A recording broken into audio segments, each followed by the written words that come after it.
This video, I'm going to tell you what is a junk journal and what are they talking about. It's because it's made up of all this junky kind of stuff. In this little box here, I have tons of scraps of paper that I've torn, and the other parts of it are already in a journal. But being a junk journal artist, I don't want to throw it away because I could use this. This would be great. And as an example, let me show you. Okay, so here we go with, let me show you what a junk journal is. So let's slow things down and I'll teach you all about junk journal and what it is. I made this errand book in my pocketbook that I could write things down in that I forget. Grocery lists, things that I have to do. So this is a junk journal. This is a page of magazine pieces. Then we just don't leave it like that. We have to decorate it and put our touch on it. This is modeling paste with a stencil, and this is the beginning of one of my junk journal, one of my lists. See, I got my pumpkin seeds. Now I have to just plant them. So I'm done with that. I mailed the letter. I'm good with that. And I made this section here to put my future lists. I want to get some more peaches. Oh, and I have to stop at Marshall's because I have to do a return. And the package is in the car. It's been in the car for 3 weeks. Alright, so now I'm going to leave that in there, and I'm going to try to make myself chronological so that I don't forget where I am. More junk, but it's lovely junk. This is from a book. This paperclip was from the dollar store, and because I love junk so much, I rusted it to make it look like it was old. That's the whole purpose.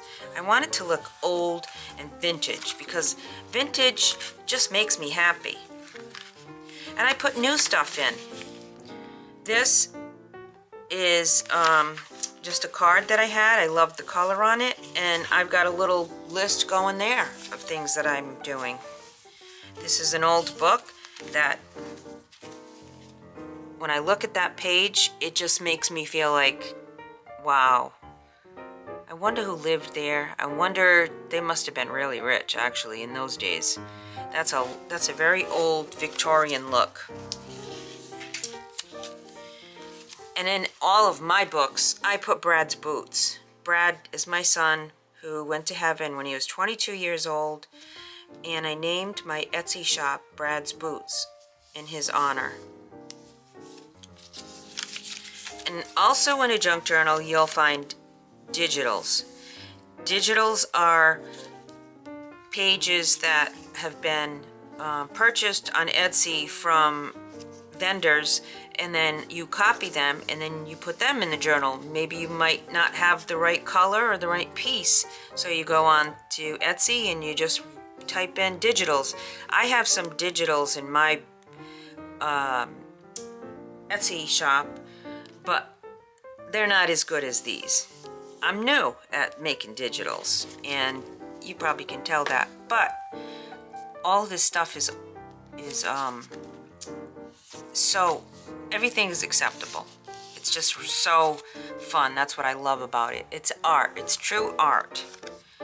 This is a book page, and at first people say, why would you tear books up?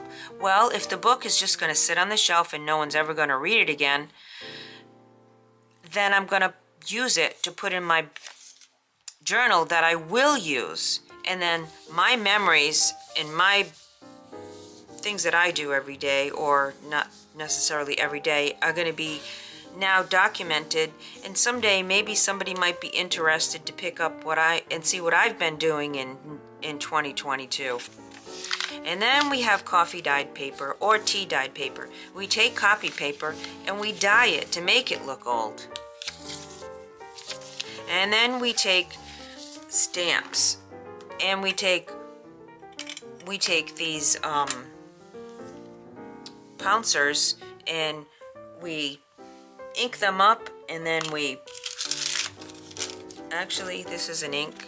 We ink them up, and then we rough up the edges in our desk too, and we make it look like it's old if it's too new looking. We don't like new.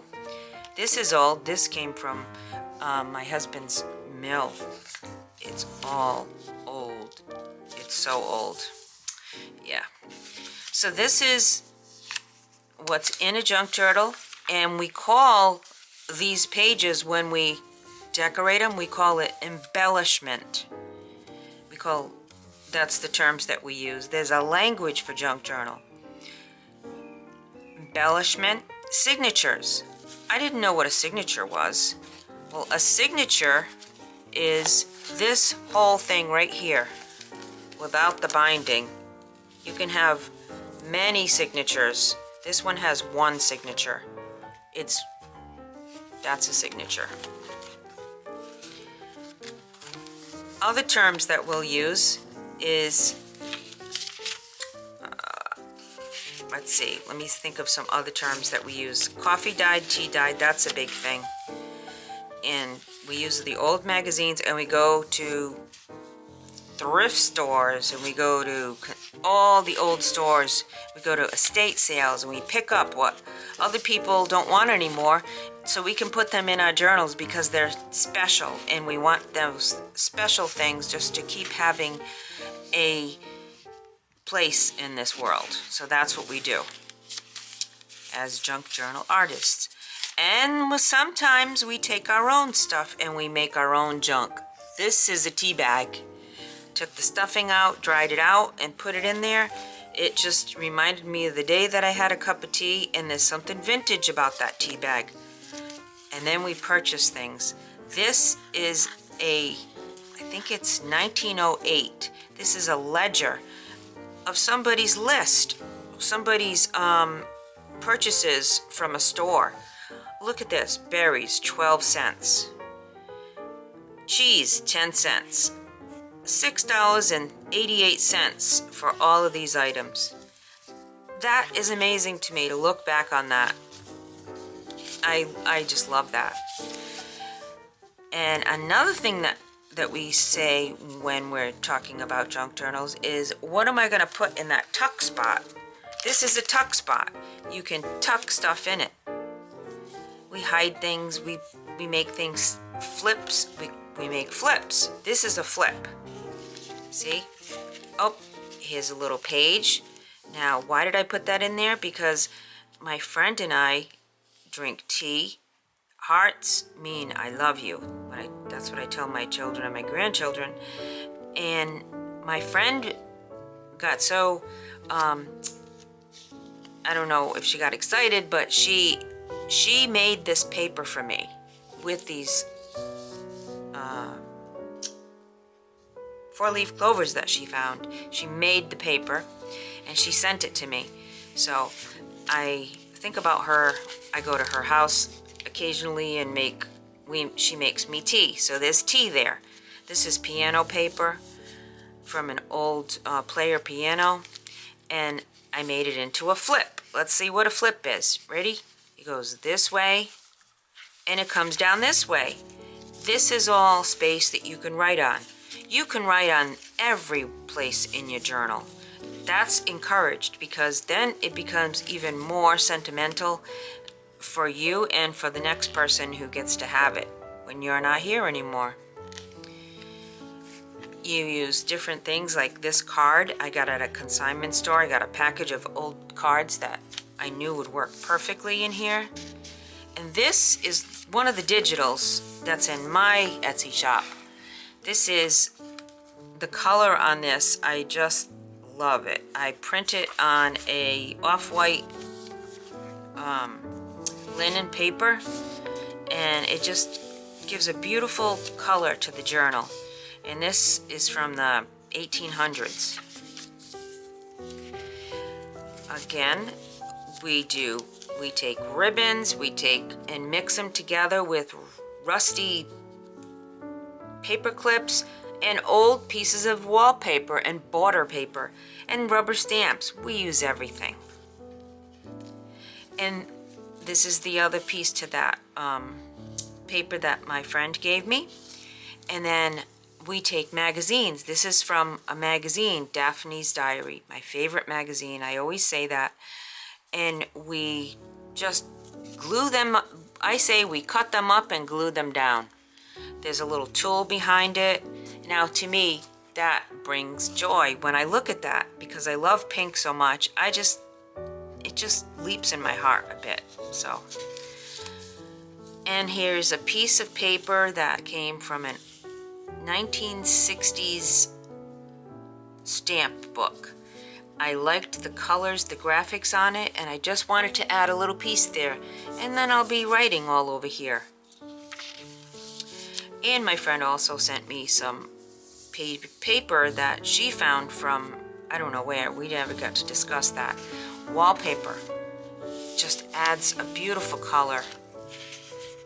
And French, everybody loves French things. And music paper is another thing that you hear a lot about when you watch junk journal videos. So this vintage knitting book, I mean, when you look back at that, you say, wow, it just brings back old times. There are people that still have their hair like that, but you can tell that this is from the 60s. And the colors, I just love that green color. Yep. I remember when everybody wore those, like in the 70s. So lace is a big thing with junk journals. We love our lace. We love our lace. And this is a stamp. It's not a stamp. It's a wax seal. That's what it is. It's a wax seal. We just get to do, and we just do all kinds of different crafty things once we get involved in doing junk journaling. So it's not junk. I don't know who made the term junk up, because it's not really accurate, because it's not junk at all. It is just stuff that people would ordinarily have thrown away. We take it and we use it. But I mean, it's good stuff. Just look at that. Look at the colors.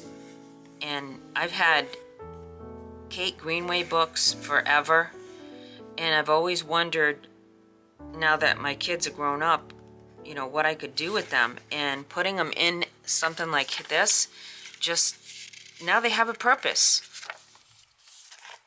There's the rest of that, and here's another little tuck spot and flip. See this? And sometimes we glue stuff so well that they just glue to each other. Like, that's what it looks like I did there. That's okay, I'll figure out how to fix that. You can turn this pocket. That's another big thing. You can cut this right off right here, and this becomes a pocket. There's another wax seal. And sentiments. That's another word, sentiments. This is a Bible verse, but we have sentiments that we put all over our junk journals. This is a flip that you can just write freely without any of this. Sometimes it's hard to, it's good to disguise what you're writing if you want to just use it strictly for your own personal journal and just to get your feelings out. But then other times you want just a blank space. So that's the beauty of junk journaling. You do it, you make it, and sometimes, like this label, I probably could have gotten a little more creative with it. But you know what? This is my errand junk journal. So I wasn't trying to make a masterpiece out of this one. I just wanted to make something so that I could have it in my car and not forget especially if I'm out, I'll remember things sometimes. This is called a closure, just closing up the junk journal. Now, this is nothing special.